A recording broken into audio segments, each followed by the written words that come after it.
मुख्य कार्यकारी अधिकारी जिल्हा परिषद नंदुरबार नमन गोयल यांची शेतकरी सहकारी संघ लिमिटेड नंदुरबार यांचे खत विक्री केंद्रास भेट व पाहणी। इफ्को खत कंपनीच्या नॅनो युरिया व नॅनो डीएपी प्रचार रथाचे केले उद्घाटन। दिनांक 9 जुलै 2026 रोजी दुपारी 1 वाजता मुख्य कार्यकारी अधिकारी जिल्हा परिषद नंदुरबार नमन गोयल व जिल्हा कृषी विकास अधिकारी किशोर हडपे यांनी नंदुरबार जिल्ह्यातील शेतकरी सहकारी संघ लिमिटेड नंदुरबार या खत विक्री केंद्रास प्रत्यक्ष भेट देऊन पाहणी केली। सदर भेटीत खत विक्री कार्यपद्धती व त्या दरम्यान येणाऱ्या अडचणी, खताची होणारी उपलब्धता, संरक्षित साठा पाहणी केली व उपस्थित सर्व क्षेत्रीय अधिकारी व खत विक्रेते यांना मार्गदर्शन केले। सदर भेटीदरम्यान मुख्य कार्यकारी अधिकारी यांनी जिल्ह्यात इफ्को खत कंपनीद्वारे नॅनो युरिया, नॅनो डीएपी प्रचार रथाचे उद्घाटन केले व प्रचार रथास हिरवा झेंडा दाखवला।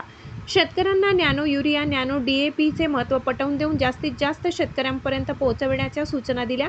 या प्रसंगी मोहीम अधिकारी सचिन देवरे, शेतकरी सहकारी संघ लिमिटेड नंदुरबारचे अध्यक्ष बी.के. पाटील, शेतकरी संघ मॅनेजर कृष्णा पाटील, कृषी अधिकारी गुणनियंत्रण मोहनसिंग राजपूत, सुरेश साठे, इफ्को खत कंपनी जिल्हा प्रतिनिधी अमोल थेटे उपस्थित होते।